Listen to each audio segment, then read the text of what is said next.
संध्या आगे क्या हुआ को सब्सक्राइब करें और लाइक शेयर कमेंट करें। आज हम आपके साथ चल रहे हैं मालचा महल। 1985 में भारत सरकार ने बेगम विलायत महल को मालचा महल का मालिकाना हक दे दिया। इस टूटते हुए खंडर को चमगादड़ों से भरे महल के लिए नई दिल्ली के रेलवे स्टेशन के प्लेटफॉर्म पर 9 साल तक धरना दिया था। विलायत महल ने वो वहीं रहती थी।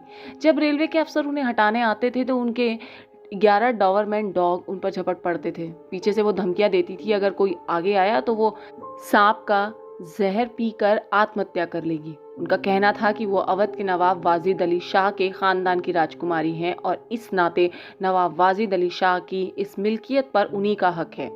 इस महल में छिपकलियां और चमगादड़ों के अलावा कुछ नहीं।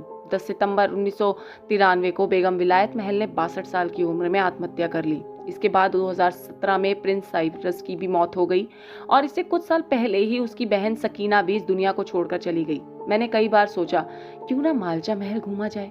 ये महल करीब 2017 से वीरान पड़ा है। आसपास के लोग कहते हैं कि आज भी विलायत महल की रूह यहाँ भटकती है, क्योंकि उसका अंतिम संस्कार ठीक से नहीं किया गया था, इसलिए वो आज भी यहाँ घूमती हुई दिखाई देती है। उसकी चीखों से आज भी ये महल खौफ के साए में आ जाता है। कॉलेज से सीधे मैं और मेरी दोस्त साइमा और आलिया, अरे मैं अपना परिचय देना तो भूल ही गई, रुकिए ना, मैं शहनाज, तीनों सहेलियां कॉलेज से सीधे मालचा महल पहुंचे।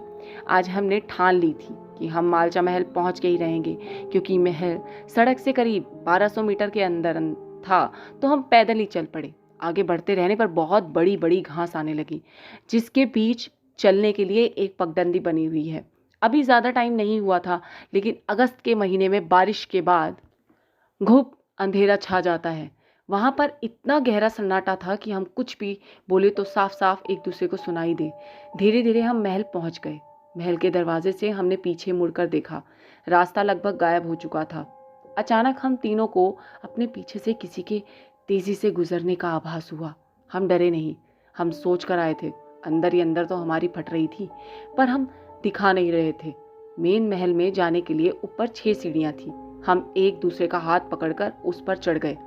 वहां से राष्ट्रपति भवन का नजारा बेहद खूबसूरत लगता है। अचानक राइमा को लगा कि किसी ने उसे पीछे से धक्का देने की कोशिश की।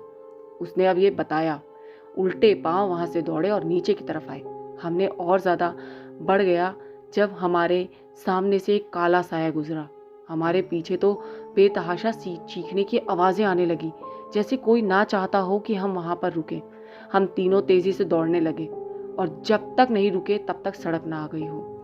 आज हम तीनों ने सच में परलौकिक शक्तियों को अपने आसपास महसूस किया।